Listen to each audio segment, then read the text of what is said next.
Renungan Pagi Maranatha oleh Ellen G. White, 8 Juli 2026. Mari kita berdoa.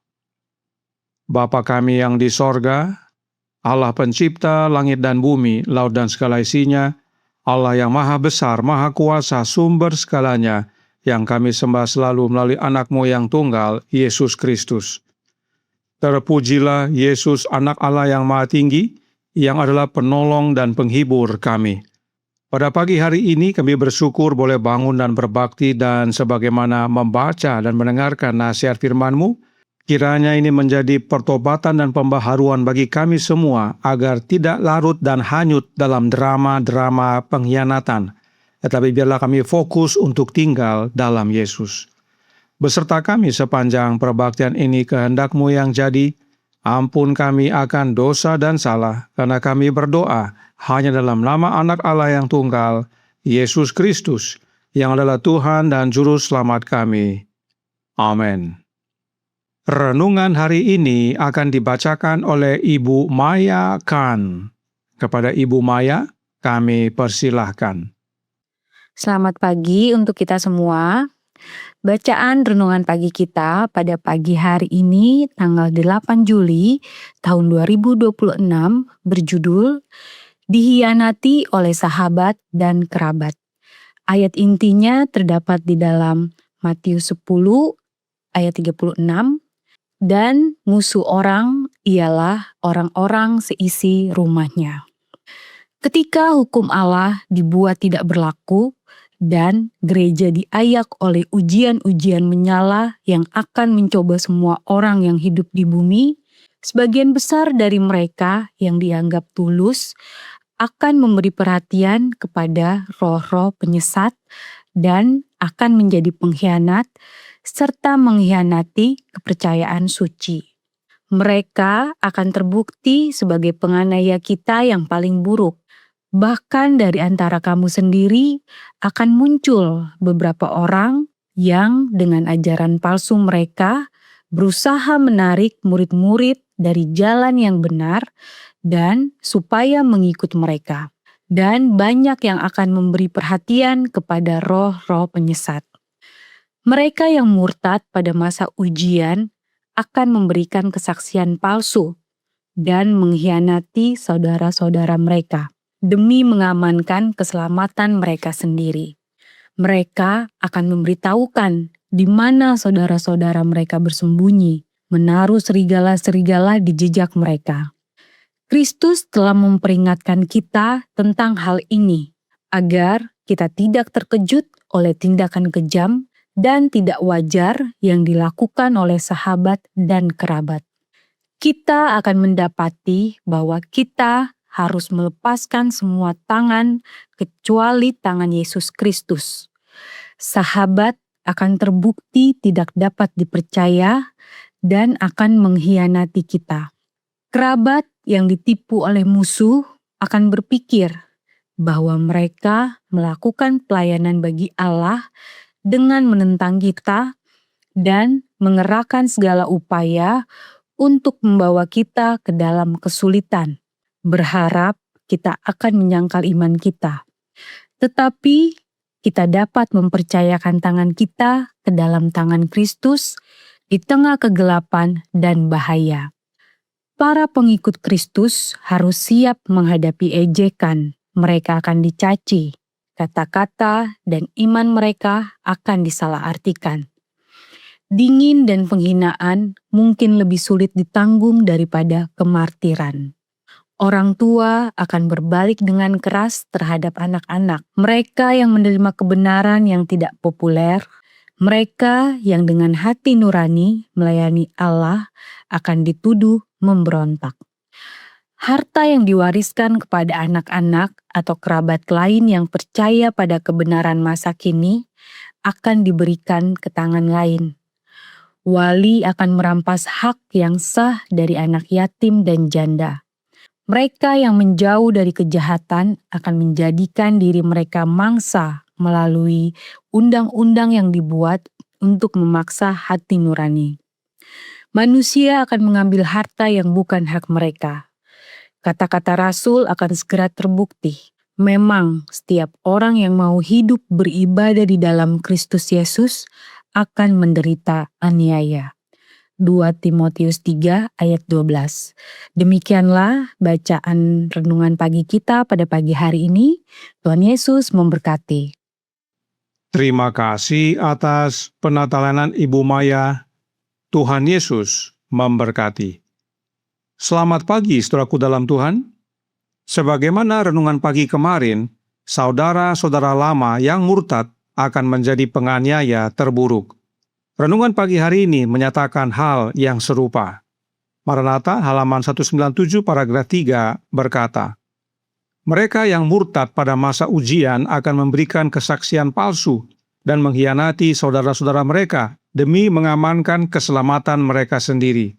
Mereka akan memberitahukan di mana saudara-saudara mereka bersembunyi, menaruh serigala-serigala di jejak mereka.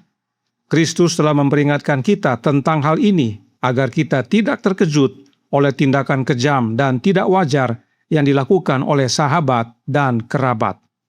Hal ini sudah mulai terjadi dan akan terus meningkat.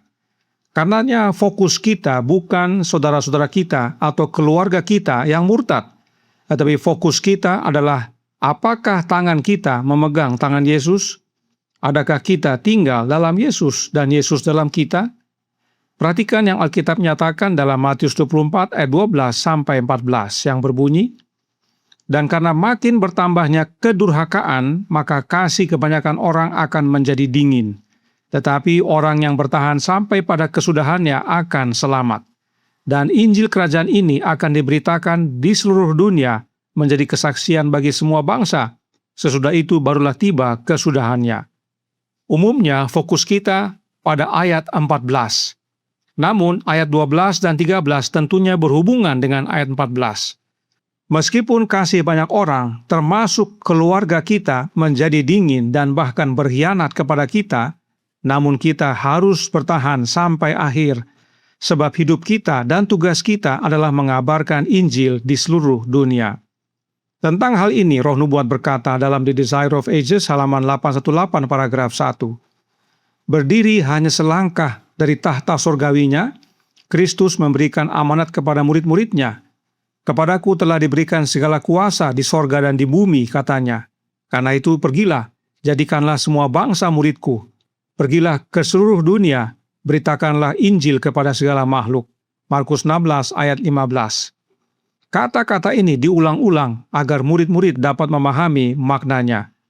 Murid-murid harus bekerja bersama-sama dengan penebus mereka dalam pekerjaan menyelamatkan dunia. Inilah fokus kita, yaitu memastikan kita bersama Yesus. Sebab meskipun keluarga kita, saudara-saudara kita, dan sahabat-sahabat kita berkhianat kepada kita, bahkan aniaya kita, namun kita tidak larut dalam drama-drama mereka. Ada tugas kita, yaitu bertahan sampai akhir dan bekerja kabarkan Injil. Sebab Yesus yang bersama kita bekerja sama dengan Yesus, Sang Penebus. Perhatikan yang Roh Nubuat nyatakan tentang penyertaan Yesus bagi kita dalam The Desire of Ages halaman 822 paragraf 1. Pergilah ke segala bangsa, perintahnya kepada mereka. Pergilah ke ujung terjauh dari bumi yang dapat dihuni, tetapi ketahuilah bahwa kehadiranku ada di sana. Bekerjalah dalam iman dan keyakinan, karena aku sekali-kali tidak pernah akan meninggalkan kamu. Yesus sendiri yang hadir bersama kita bila kita bekerja sama dengan Dia, yaitu mengabarkan Injil di seluruh dunia. Yesus tidak tinggalkan kita, lalu kirim pribadi lain yang bukan Yesus. Oh tidak. Yesus sendiri yang hadir bersama kita, sebagaimana Yesus sendiri hadir bersama Hanaya, Misael, dan Asarya di dalam dapur api. Inilah yang harus kita ketahui dan inilah yang harus menjadi fokus kita. Jangan larut atau hanyut dalam drama para pengkhianat. Sekarang, bagaimana caranya Yesus hadir bersama kita? Masih dalam buku yang sama dikatakan dalam halaman 827 paragraf 3 yang berkata, persediaan sorga yang tak terbatas ada di bawah kendali mereka. Kristus memberi mereka nafas rohnya sendiri, kehidupan dari kehidupannya sendiri. Jelas sekali saudaraku dalam Tuhan, Jika kita mau izinkan roh nubuat menjelaskan dirinya sendiri, meski Yesus sudah kembali ke sorga, tetapi Yesus tetap hadir bersama-sama umat-umatnya, yaitu oleh kehadiran rohnya. Hidup dari hidupnya Yesus itu sendiri.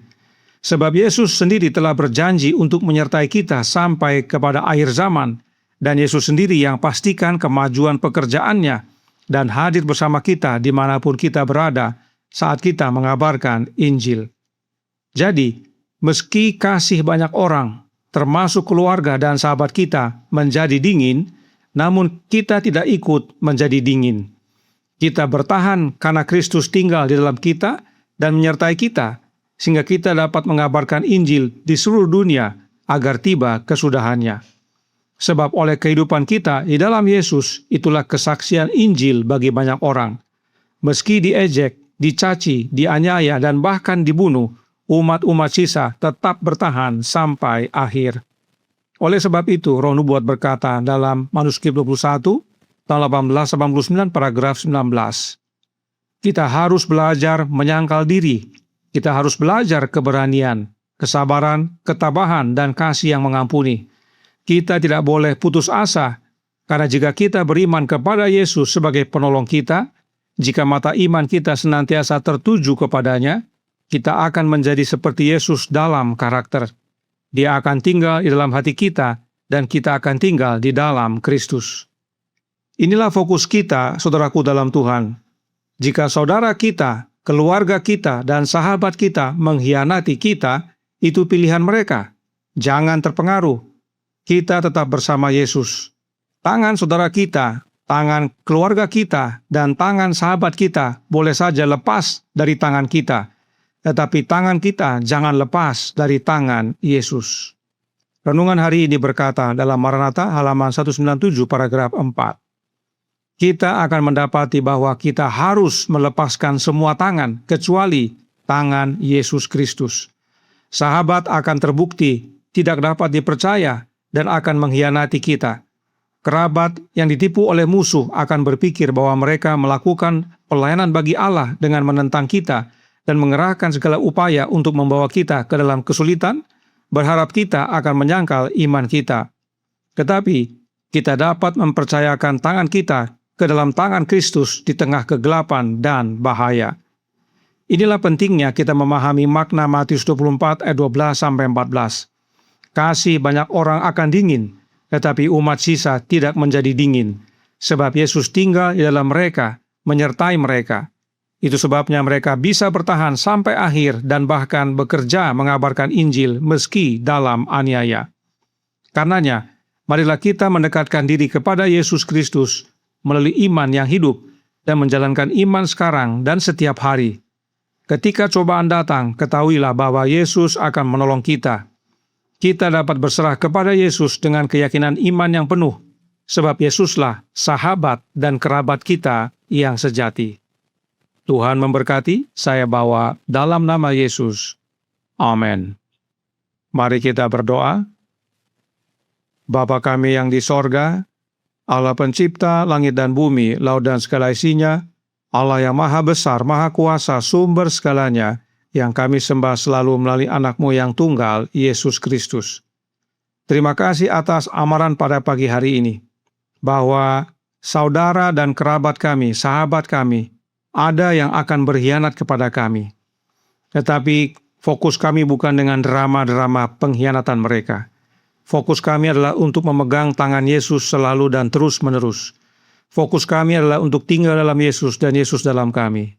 Karenanya tolong kami ya Bapa, suruhlah roh anak-Mu ke dalam hati ini, dan bila kami semua yang percaya membuka hati, menerima Kristus dalam hidup ini, oleh kehadiran nafas rohnya, hidup dari hidupnya, sehingga kami dimampukan, diberi kuasa untuk menjadi saksinya dimanapun kami berada. Sebab tidak hanya Yesus tinggal dalam kami, Dia menyertai kami, memastikan pekerjaannya maju di dunia ini.